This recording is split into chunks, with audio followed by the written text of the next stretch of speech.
So ప్రస్తుతం మనం ఇందిరా పార్క్లో ఉన్నాం. ఇందిరా పార్క్ ధర్నా చౌక్లో ప్రస్తుతం మన వెనకాల ఆయుష్ వైద్యులంతా పీజీ వైద్యులు అలాగే వైద్యుల హౌస్ సర్జన్లంతా కూడా స్ట్రైక్ చేస్తున్నటువంటి పరిస్థితి. ప్రస్తుతం మనం చూడవచ్చు ప్లకార్డ్స్ పట్టుకొని మాకు న్యాయం కావాలంటూ వీళ్ళు ధర్నా చేస్తున్నారు. ఎందుకు అంటే వీరికి కావాల్సినటువంటి స్టైఫండ్స్ అనేది సరిగ్గా రావట్లేదు. దాంతో పాటుగా వివిధ రాష్ట్రాలతో పోల్చుకుంటే సరైన రీతిలో స్టైఫండ్స్ మాకు అందట్లేదు అనేది వీళ్ళ ప్రధానంగా డిమాండ్. అయితే వీళ్ళకి మిగతా రాష్ట్రాలతో పోల్చుకుంటే దాదాపుగా చాలా తక్కువ స్టైఫండ్ వస్తుందనేది వీళ్ళు ప్రధానంగా డిమాండ్ చేస్తున్నారు. అయితే మన రాష్ట్రంలో దాదాపుగా 30,000 వరకు మాత్రమే స్టైఫండ్ వస్తుంది అనేది వీళ్ళు ప్రధానంగా డిమాండ్ చేస్తున్నారు. ఒకసారి దీనికి సంబంధించినటువంటి ప్రస్తుతం వెనకాల ఒక ఫ్లెక్సీ రూపంలో వీళ్ళు ప్రదర్శన చేసినటువంటి పరిస్థితి. దాన్ని ఒకసారి ఎక్స్ప్లెయిన్ చేసే ప్రయత్నం చేస్తాను. సార్ మనం చూడొచ్చు వీళ్ళంతా చేసేది మా స్టైఫండ్ మాత్రం ఎందుకు ఇంత తేడా, మా బాధ్యత ఇదేనా అన్నట్టుగా వీళ్ళు చెప్తున్నటువంటి పరిస్థితి. సో ప్రస్తుతం ఒకసారి చూడొచ్చు పీజీ వైద్యులకు సంబంధించి ఆయుష్ సంబంధించి పీజీ వైద్యులు వాళ్ళ ఢిల్లీలో 138,108 రూపాయలు ఉంటే బీహార్లో 99,220 రూపాయలు ఉంది. అదే ఆంధ్రప్రదేశ్లో చూసుకుంటే 60,823 రూపాయలు వీళ్ళకు పీజీ ఆయుష్ వైద్యులకు స్టైఫండ్ రూపంలో అందుతుంది. మరి తెలంగాణలో గమనించుకుంటే 30,947 రూపాయలు మాత్రమే అందుతుంది. దీంట్లో మళ్ళీ కటింగ్స్ కూడా పోతాయి అనేది వీళ్ళు ఆవేదన చెందుతున్నటువంటి పరిస్థితి.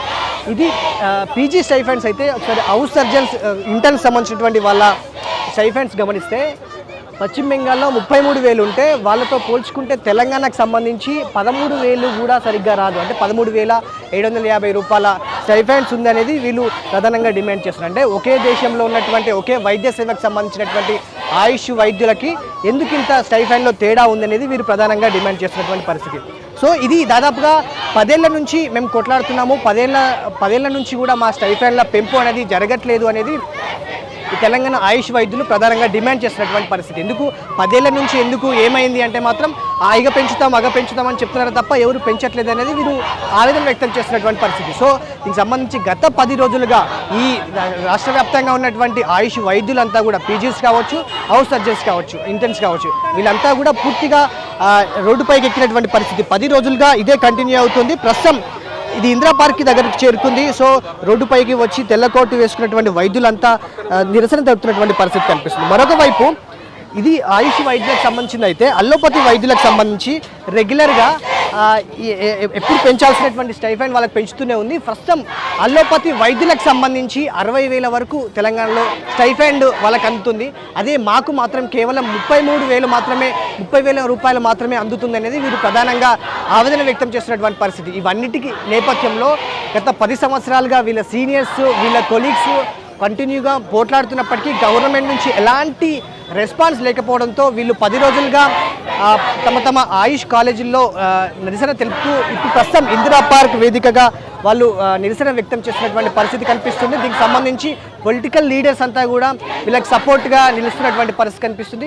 సో అల్లోపతి వైద్యులలో అంటే వైద్యుల్లోనే ఉన్నటువంటి అల్లోపతి వైద్యులు, ఆయుష్ వైద్యులు వీళ్ళిద్దరిలోనే ఎందుకింత తేడా? ఒకరికి 60,000 స్టైఫండ్ వస్తుంటే మరొకరికి అంటే మాకు 30,000 స్టైఫండ్ ఎందుకు వస్తుంది? సో దీనివల్ల మాకు ఎన్నో సమస్యలు ఎదుర్కోవాల్సినటువంటి పరిస్థితి కనిపిస్తుంది. అందరం చేసేది వైద్య సేవలే, ఆ వైద్య సేవల్లో మాకెందుకింత చులకనగా చూస్తున్నారు అనేది వీరు ప్రధానంగా ఆవేదన చేస్తూ బాధపడుతున్నటువంటి పరిస్థితి. ఎట్టి పరిస్థితుల్లో ఉన్న జీవోను ఇంప్లిమెంట్ చేయడం కోసం ఎందుకింత లేట్ చేస్తున్నారు